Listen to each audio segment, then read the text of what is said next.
Jack, this next one is a little embarrassing.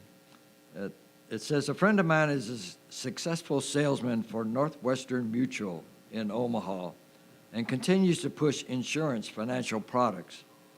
I have told him time and again that I'm not interested, and I'm now a Boglehead. 3-fund, low-expense, index investor, full disclosure.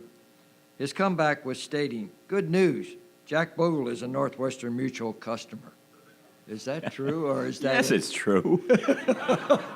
I mean, let me tell you the truth of the matter. As a young married man, I wanted some insurance in case I'm corked, passed, went, something, whatever. But don't use the word died, please.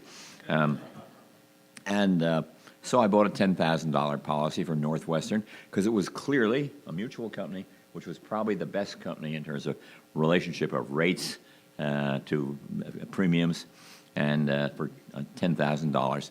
And I think maybe there was a companion policy I bought later on, which is a tie-on to that, which maybe was another $8,000. So yes, and I still kept it. So I have $18,000 with the Northwestern Mutual. I mean, confession is good for the soul. I hope that doesn't...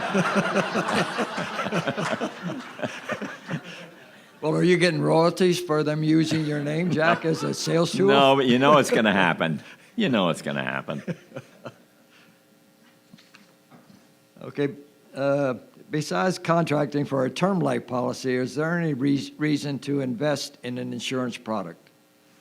Well, when you get beyond term, and all term is not the same, by the way, you want to pick that very, very carefully, but there are some perfectly good term policies. Sure, there's a place for an insurance product. For people that, that they have modest means, they're very dependent on, their family's going to be very dependent on their earnings. They don't have a lot of savings put aside. And it's an expensive way to save, but it's immediate. You invest the difference, and it just is a perfectly intelligent thing to do, just so long as you don't get ripped off.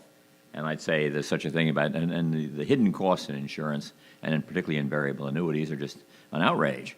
So then it's not a good investment. It's a terrible investment. But there are things that are more important, like your livelihood.